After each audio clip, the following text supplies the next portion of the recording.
시편 7편에서 9편까지 말씀입니다. 시편 7편은 앞서서 시편 3편부터 6편까지의 주제와 거의 비슷합니다. 그래서 하나님께서는 악인을 심판하시는 하나님이시다. 지금 자신을 괴롭히는 그런 대적자들을 물리쳐 주신다. 구원해 주시는 분이시다. 그것을 노래하고 있습니다.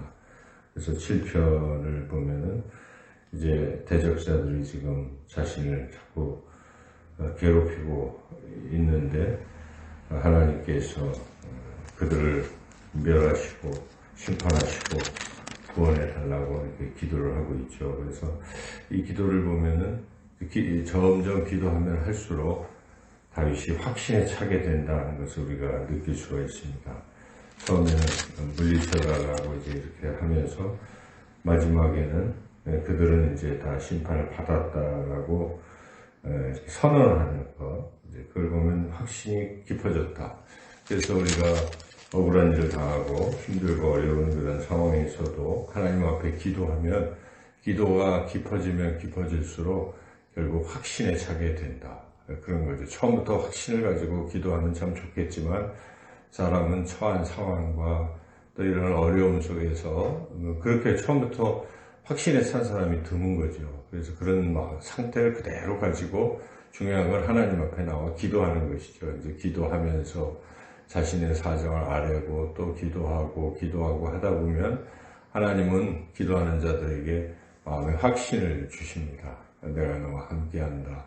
걱정하지 말라. 두려워하지 말라. 내가 해결해 줄 것이다 하는 그런 세미한 음성을 우리가 듣게 되는 것이죠. 그래서 기도가 좋은 것입니다. 그래서 중요한 것은 기도의 자리에 나오는 것이고 자기에 있는 모든 사정들을 하나님께 아뢰는 것이 중요하죠. 그래서 이 시편은 다윗이 그렇게 하나님 앞에 모든 것을 아뢰을 때에 확신을 얻게 됐다는 것을 우리에게 깨닫게 해주고 있습니다.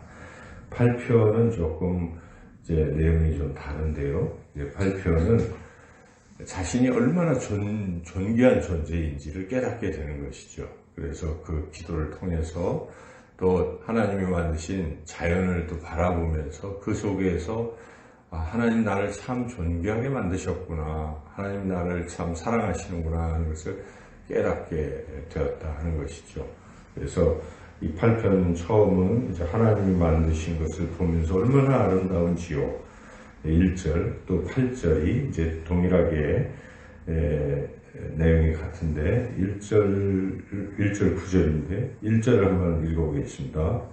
여호와 우리 주여 주의 이름이 온 땅에 어찌 그리 아름다운지요. 주의 영광이 하늘을 덮었나이다.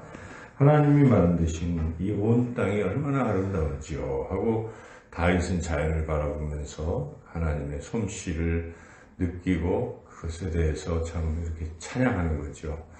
우리가 이 세상을 바라볼 때마다 하나님의 오묘한 그 솜씨를 생각하게 되고 느끼게 되고 깨닫게 되고 또 입술로 표현해서 찬양하는 것이 참 귀한 것이죠. 지금은 이제 우리가 5월 6월 이제 참 봄이 만개한 지금 5월을 지나가고 있는데 코로나로 인해서 우리가 참 우리 성도님들이 함께 자연 속으로 또 느끼고 하는 시간들이 참 적었었는데 일전에도 그 휴일 때도 우리가 원래 예정에는 주일 오후에 근처에 어디 흉물원에 좀 가려고 생각하고 있는데 그걸 이루지 못하고 있는데 그런 기회가 참 필요할 것 같습니다. 하나님 만드신 자연을 볼 수 있는 그냥 분주한 세상 속에 살아가는 것 그럴 때 우리가 좀 여유를 가지고 하나님 만드신 자연을 바라보는 것도 참 좋습니다.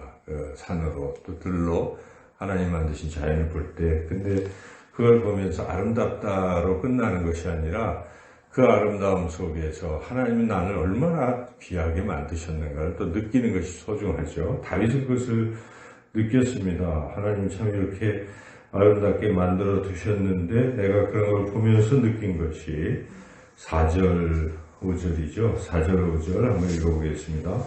사람이 무엇이기에 주께서 그를 생각하시며 인자가 무엇이기에 주께서 그를 돌보시나이까.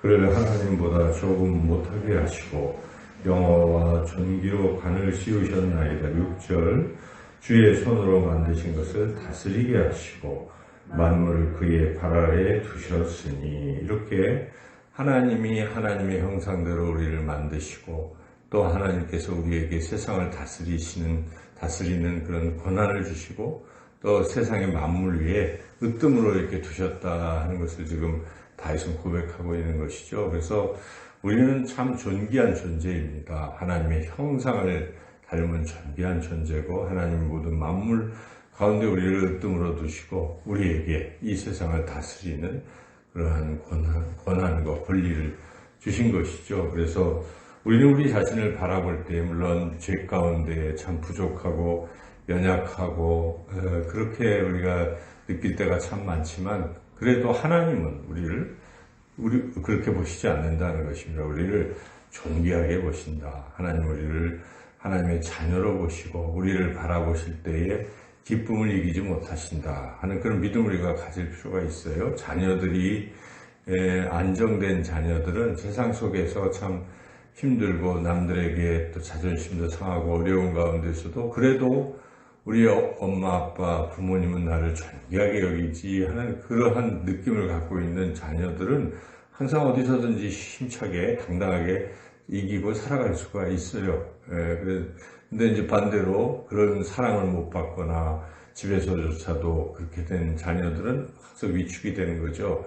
근데 그게 중요한 것은 우리는 하나님의 자녀다 하는 이 생각, 그래서 항상 당당하고 어떤 가운데서도 굴하지 아니하고 그렇게 우리 자신을 존귀하게 여기는 거, 우리가 이거를 자존감이라고 하지 않습니까? 자기가 정말 존귀하다라고 생각하는 그러한 느낌, 자부심을 가지고 살아가야 하겠습니다. 그래서 이 시편 8편 우리가 읽을 때마다 이 자연을 참 바라보고 그 가운데 하나님이 나를 얼마나 존귀하게 여기는지 우리가 또 깨닫고 감사하고 그렇게 그런 귀한 교훈을 우리가 얻게 됩니다.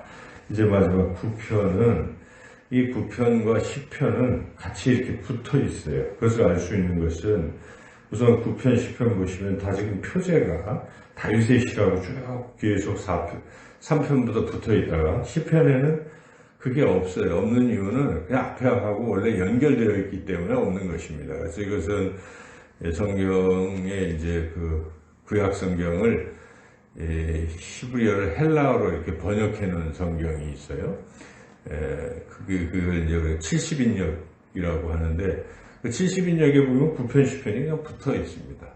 그리고 실제로 9편, 10편을 히브리어로 또 원어로 살펴보면 히브리 언어의 그 알파벳 이렇게 알레베스, 김멜 쭉 나가는 그 순서대로 이게 각 절이 그 첫 글자가 순서대로 연결되어 있는데 이 두 절씩 묶어서 그렇게 한 연을 이루면서 10편 끝까지 그렇게 연결이 되어 있다는 것이죠. 그래서 이걸 봐도 두 개는 하나로 묶여 있다는 것인데, 근데 여튼 이 9편의 주제는 역시 하나님이 이 악한 자를 심판하신다는 그런 주제인데 여기에 덧붙여서 이 다윗이 고백한 내용은 하나님은 악한 자는 심판하시고 약한 자는 사랑하시고 약한 자는 구원하신다는 그런 주제입니다. 그래서 우리가 쭉 읽으면서 하나님이 약한 자들을 구원하신다 하는 그런 구절을 중간중간에 대하게 되죠. 예를 들면 9절을 한번 읽어볼까요? 여호와는 압제를 당하는 자의 요새이시오 환난 때의 요새시로다. 그래서 10절도 계속 약한 자들을 하나님이 그렇게 구원하신다 하는 그런 내용이죠. 반면에 악인은 하나님이 심판하시고 18절도 한번 읽어볼까요? 궁핍한자가 항상 잊어버림을 당하지 아니하며 가난한 자들이 영원히 실망하지 아니하리로다. 그렇습니다. 우리 하나님께서는 약한 자의 하나님이십니다. 구약 성경에서는 하나님은 고아의 아버지시오 또한 과부의 또 하나님이시고 가난한 자의 하나님이시다. 그런 말씀이 계속 나오지 않습니까? 그래서 우리가 연약할 때 너무 절망할 필요 없습니다. 약할 때는 하나님 우리에게 더 깊은 관심과 사랑을 주신다는 것입니다. 하나님의 마음은 항상 약한 사람 쪽에 있다는 것이죠. 교회에서도 하나님께서는 연약한 자의 관심을 많이 가지고 계십니다. 그래서 고린도전서 우리가 12장 이런 데 읽어보면 하나님께서는 그 모든 지체들을 사랑하시지만 그 중에서 특별히 약한 자를 하나님도 돌보신다는 것이죠. 그래서 이 강한 자들은 그들이 스스로 할 수 있겠지만 약한 자는 아무도 돌보지 않기 때문에 하나님이 돌보신다. 이런 우리가 말씀들을 접합니다. 그래서 약한 자의 하나님이시다는 그런 것을 우리가 또 깨닫고, 그러므로 우리는 약할 때 하나님이 우리에게 더 강하게 해주신다. 바울도 우리 고백하지 않습니까? 약한 때가 곧 강함이다. 그것은 약할 때 어떻게 강해지겠습니까? 그것은 약할 때 하나님이 함께 하시기 때문에 그렇습니다. 약할 때 강하신 하나님이 함께 하셔서 내가 강해지는 것입니다. 그래서 우리가 도리어 약해질 때 하나님의 도우심을 얻을 수가 있습니다. 내가 죄인이라고 고백할 때 하나님이 용서하시는 것입니다.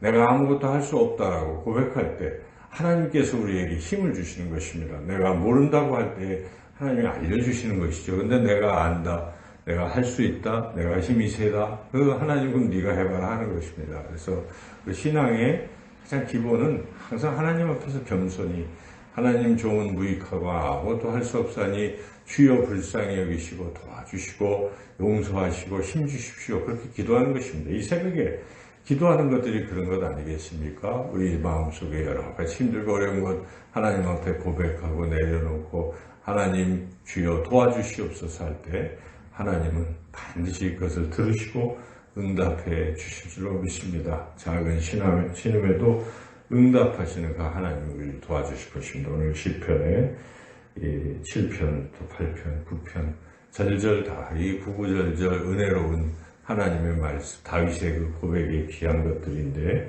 이 고백이 우리의 고백이 돼서 어떤 형편에 있든지 하나님 들으시고 응답해 주시면 믿고 나아가시고요.